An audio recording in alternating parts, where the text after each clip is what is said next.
नमस्कार, स्वागत है आप सभी का एक बार फिर से। आज के मुख्य समाचार आप तक पहुंचाएंगे, विस्तार से सभी बड़ी खबरें जानेंगे।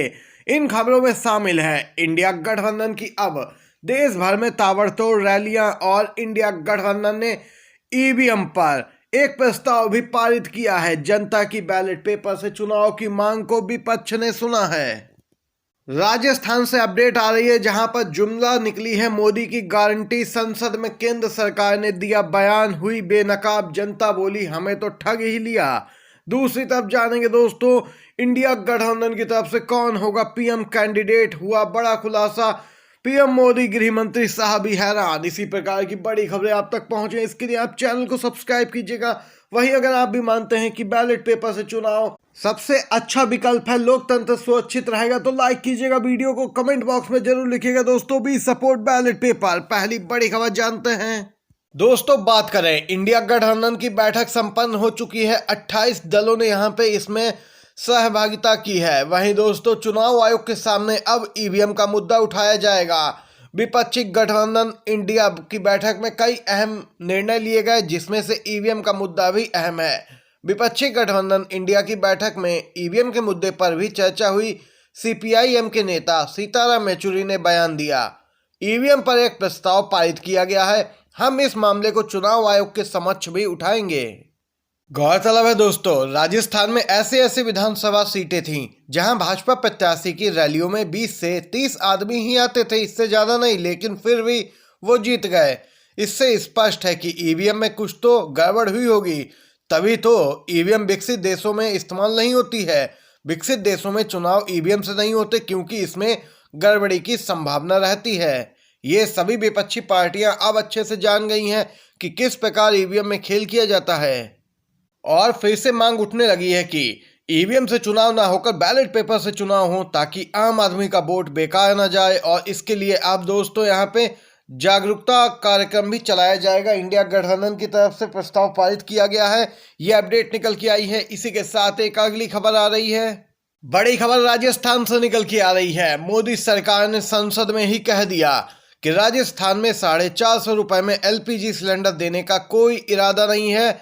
जी हाँ दोस्तों, गारंटी मतलब झूठ और जुमलेबाजी की गारंटी। राजस्थान में राज बदला, पर झूठ और जुमलेबाजी का रिवाज अब भी जारी है। गौरतलब है, संसद में बीजेपी ने स्पष्ट कहा कि ऐसी कोई योजना लागू करने की तैयारी नहीं है। बीजेपी ने राजस्थान में स्पष्ट किया था कि 450 में गैस सिलेंडर दिया जाएगा, मोदी की गारंटी है। लेकिन संसद में मोदी सरकार के मंत्री ने साफ साफ कह दिया कि राजस्थान पे एलपीजी सिलेंडर 450 रुपए में देने का कोई इरादा ही नहीं है। उन्होंने कहा कि ऐसी कोई गारंटी नहीं दी गई थी। देख सकते हैं, कुछ ही दिन में बीजेपी वाले पलट गए हैं। दोस्तों, आप सभी को बताते चलें, यूपी में भी ऐसा ही खेला हो चुका है। होली का मुफ्त वाला सिलेंडर अब तक लोगों के घर नहीं पहुंचा है, और बीजेपी ने राजस्थान में जगह जगह 450 रुपए में गैस सिलेंडर के पोस्टर भी लगवाए थे। लेकिन इससे पलट गई है बीजेपी सरकार, और जनता कह रही है हमें तो ठग ही लिया गया है। ये अपडेट निकल के आई। इसी के साथ अगली बड़ी खबर की तरफ चलते हैं दोस्तों। बड़ी खबर दोस्तों निकल के आ रही है। लोकसभा में कांग्रेस के राहुल, सोनिया समेत 9 सांसद ही बचे। दहाई के आंकड़े पर सिमटा विपक्ष, और वहीं इस पर प्रतिक्रियाएं आना शुरू हो गई हैं। विपक्ष को इस सरकार का पूरी तरीके से बॉयकॉट करना चाहिए। यहाँ पे मांग उठने लगी है कि बचे हुए सभी सांसदों को इस्तीफा देकर संसद जाना बंद कर देना चाहिए। संसदीय समिति के तमाम पदों से विपक्षी सांसदों को अपना इस्तीफा दे देना चाहिए। कोई भी सरकारी कार्यक्रम में जाना बिल्कुल ही छोड़ देना चाहिए। वहीं दोस्तों, यहाँ पे मांग ये भी उठ रही है कि इसके बदले घूम घूम कर जनता के बीच जाना चाहिए। सबको देश बचाओ यात्रा निकालनी चाहिए।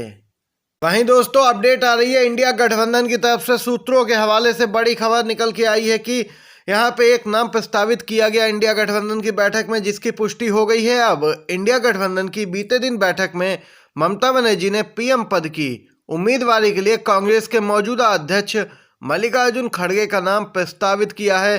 अरविंद केजरीवाल ने भी इस प्रस्ताव का समर्थन किया और कहा कि देश में पहला दलित प्रधानमंत्री बनाने का यह मौका है।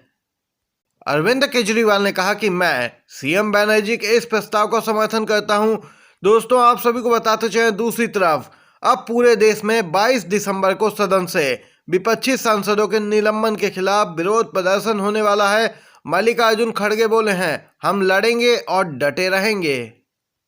वहीं दोस्तों, प्रधानमंत्री पद की उम्मीदवारी के लिए अपना नाम प्रस्तावित होने पर कांग्रेस अध्यक्ष मल्लिकार्जुन खड़गे का यहां पे बयान आया है, प्रतिक्रिया सामने निकल के आई है।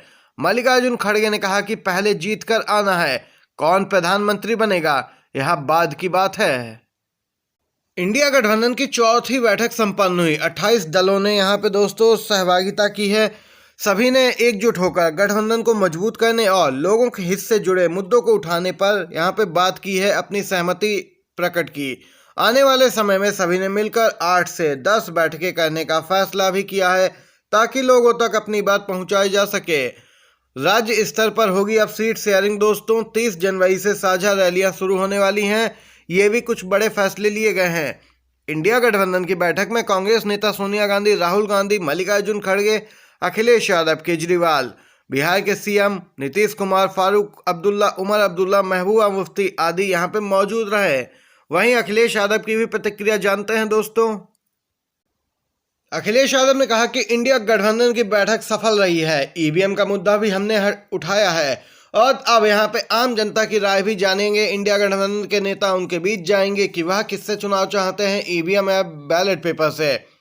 वहीं दोस्तों, अखिलेश यादव ने कहा कि बहुत जल्दी ही सीटें भी बांटी जाएंगी और हम सब लोग जनता के बीच दिखाई देंगे। हम बीजेपी को हराएंगे, यूपी में 80 हराएंगे और बीजेपी को देश से हटाएंगे। ये अखिलेश यादव का बड़ा बयान निकल के आया है इंडिया गठबंधन की बैठक में शामिल होने के बाद। दिल्ली के मुख्यमंत्री अरविंद केजरीवाल को ईडी का दूसरा समन 21 दिसंबर को शराब घोटाले मामले में पूछताछ के लिए बुलाया गया है। ब्रेकिंग न्यूज, दोबारा से सीएम केजरीवाल को ईडी का नोटिस मिला है। ईडी ने उन्हें नोटिस भेजकर 21 दिसंबर को पेश होने का कहा है।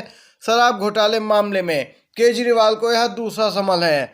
इससे पहले केजरीवाल नहीं पहुंचे थे और मध्य प्रदेश में चुनावी रैली करने पहुंच गए थे। फिर ईडी ने दोस्तों कदम उठाया और यहां पे एक बार फिर से केजरीवाल को पूछताछ के लिए बुलाया है। सीएम केजरीवाल को ईडी ने पीएमएलए के तहत समन जारी किया है। ईडी की चार्जशीट में कई बार सीएम केजरीवाल का नाम है। आरोप है कि जब यहां पे शराब नीति 2021-22 तैयार की जा रही थी, तब कई आरोपी केजरीवाल के संपर्क में थे और इसी पूरे मामले पर उनसे अब पूछताछ की जानी है। दोस्तों देख सकते हैं, लगातार आम आदमी पार्टी पर ईडी का शिकंजा कसता हुआ देखा जा सकता है। 2024 के आम चुनाव से पहले विपक्षी दलों पर इस प्रकार की कार्रवाई अब आम बात हो गई है। ईडी, सीबीआई, आईटी जैसी केंद्रीय जांच एजेंसियां लगातार सक्रिय बनी हुई हैं। ये दोस्तों आज की सभी बड़ी खबरें थी और मुख्य समाचार जो इस वीडियो में आप सभी ने जाने हैं। वीडियो पसंद आया हो आपको तो लाइक कीजिएगा, चैनल पर नए हैं तो सब्सक्राइब कीजिएगा, जिससे कि बड़ी खबरें आप तक सबसे पहले पहुंचती रहें। वीडियो देखने के लिए आप सभी का बहुत बहुत धन्यवाद। जय हिंद, जय भारत।